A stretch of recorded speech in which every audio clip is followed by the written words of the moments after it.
côté. Bon, je vais essayer de ne pas bouger, parce que là, vous voyez, il y a un peu de flex dans, dans les bastins d'échafaudage.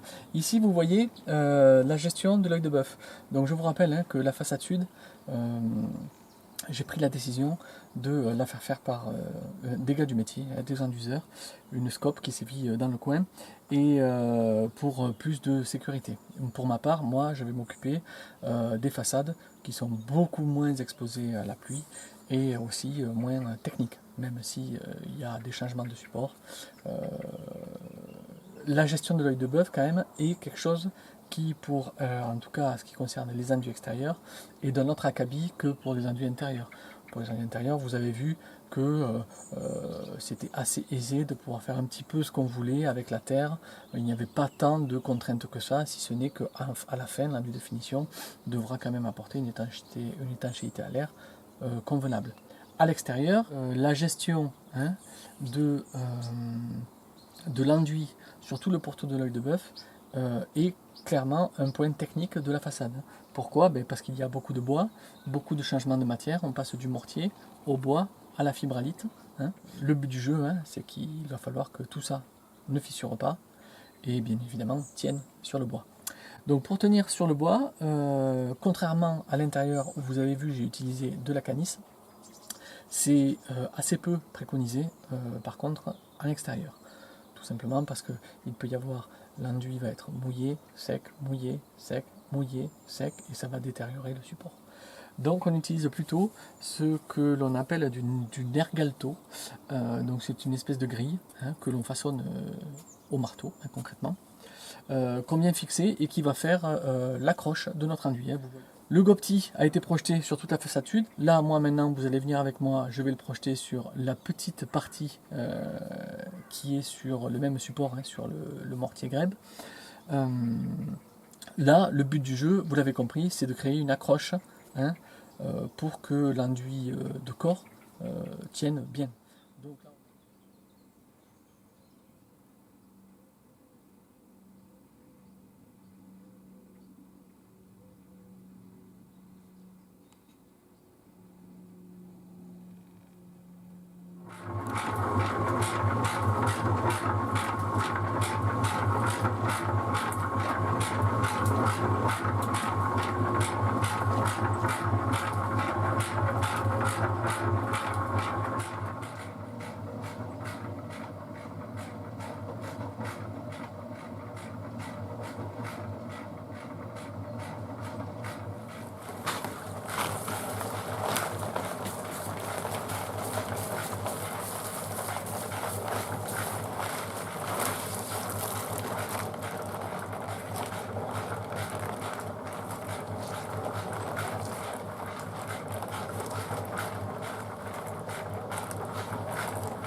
donc voilà, dans l'idée, on a un état de surface assez rugueux. Voilà, vous avez compris, il faut qu'il y ait une accroche. Donc, voilà.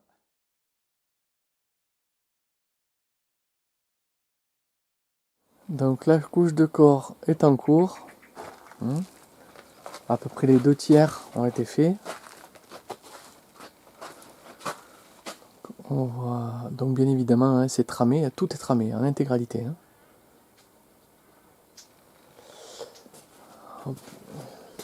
On voit qu'il y a un joli travail sur l'octogone. Je suis assez satisfait de ça.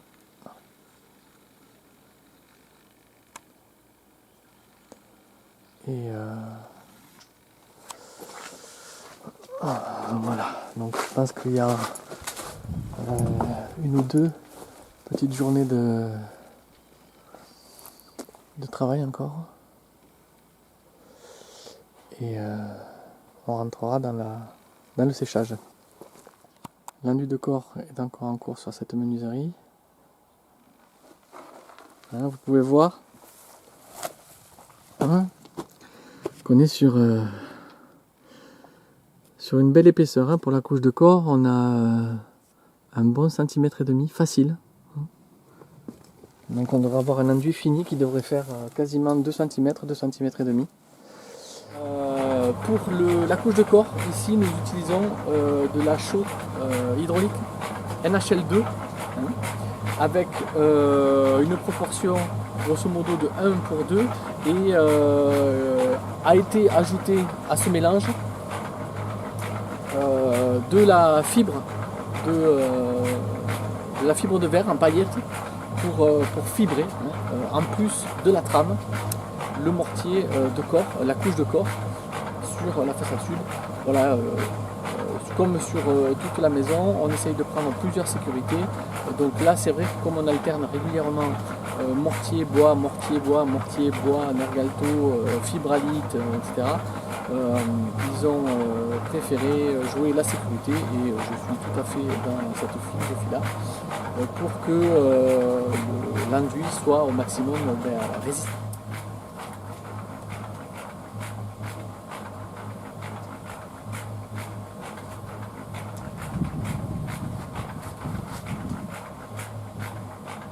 Donc petit rappel à l'ordre, le gars il sortait des enduits à la terre, il était content. Là en fait si vous voulez ça tire très vite, donc en fait il faut que je me speed. Donc là je vais diviser toutes mes trames en deux et je vais y aller piano, mais en étant sécure que je puisse vraiment bien m'enroufler la trame sur la première couche, hein, parce que là je me suis clairement fait surprendre. Donc allez, on y croit. Bon, on va essayer de gagner quelques minutes précieuses en mettant un petit peu plus d'eau, mais un poil dans le mortier, dans l'enduit.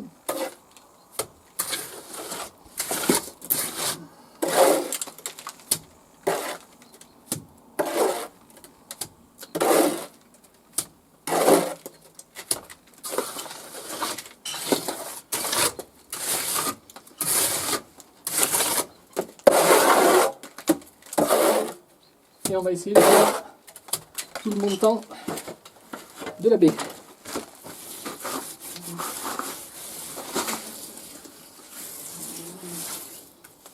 Allez, tiens, voilà,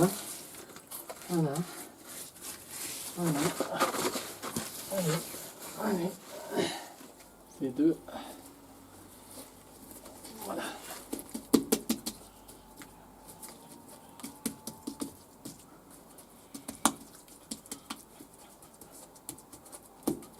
Voilà.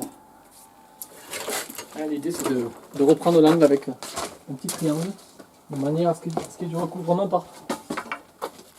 Bon, finalement, on s'en est sorti avec cette histoire.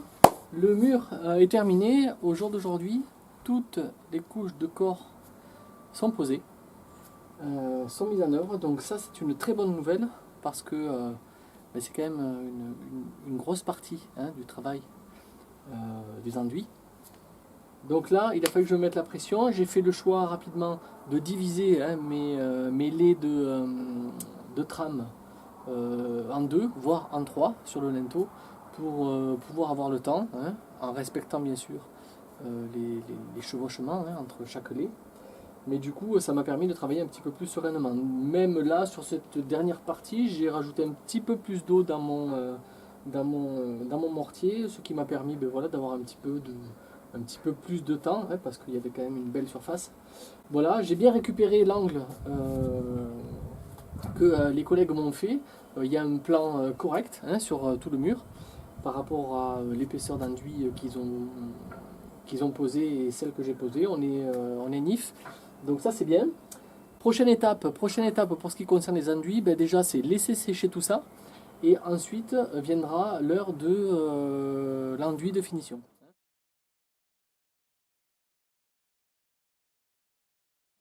Alors ce qui diffère l'enduit de finition de l'enduit de corps, c'est essentiellement la qualité du sable qu'on utilise, hein, la granulométrie. On va utiliser là du 0,3 au lieu du 0,4 pour la couche de corps. Et donc là, j'ai opté pour éviter d'utiliser des colorants, même s'il existe des colorants minéraux complètement naturels. On peut déjà agir sur la teinte de notre finition en utilisant du sable, tel ou tel sable. Là, en l'occurrence, il y a un sable relativement réputé chez les enduiseurs dans l'Occitanie, qui vient du Tarn, c'est du sable roux, hein, du sable d'une granulométrie de 0,3 qui a la faveur de beaucoup d'enduiseurs hein, qui pratiquent les enduits de finition et qui donne à la teinte finale, lorsqu'on le mélange à la chaux, un côté jaune très clair, voire pastel. Donc les proportions sont grosso modo les mêmes, on est pour 1 pour 2,5, hein, grosso modo, un volume de chaux, 2 volumes et demi de sable. Alors, les enduiseurs de la complémentaire sont venus là, hier hein, pour faire la façade sud. Ils ont rajouté dans leur mélange, pour avoir un petit peu plus de temps pour travailler, un retardateur hein, qui n'est rien d'autre que de la colle naturelle, de la résine, qui permet de ralentir la diffusion de l'eau dans le support. Et donc d'avoir un petit peu plus de temps pour travailler l'enduit et sa finition. Voilà, donc moi du coup ils m'ont laissé à peu près 70 litres de mortier pour faire 5 mètres carrés. Normalement ça devrait largement faire l'affaire. Donc on va s'y coller. Bien évidemment on mouille le support copieusement hein, pour qu'il puisse avoir une bonne adhésion, une bonne cohérence entre la couche de corps et la couche de finition. Et voilà, lorsqu'on aura fini ça, et bien ça en sera fini pour les enduits extérieurs de la maison. Et là, quand même, on est sur quelque chose qui fait plaisir à voir. Voilà, je vous en dis pas plus, on s'y colle.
Voilà, ça en est terminé pour cette vidéo. Vous voyez la maison telle que je l'ai pensée, telle que je l'ai rêvée même. Voilà, il ne restera plus qu'à poser les couvertines, les garde-corps et puis l'aspect extérieur de la maison sera terminé. Voilà, j'espère que ça vous plaît. Moi oui. On se retrouve bientôt pour les finitions intérieures, les parquets et tout. D'ici là, portez-vous bien. Moi je vais prendre un tout petit peu de repos puis on se revoit bientôt. Salut.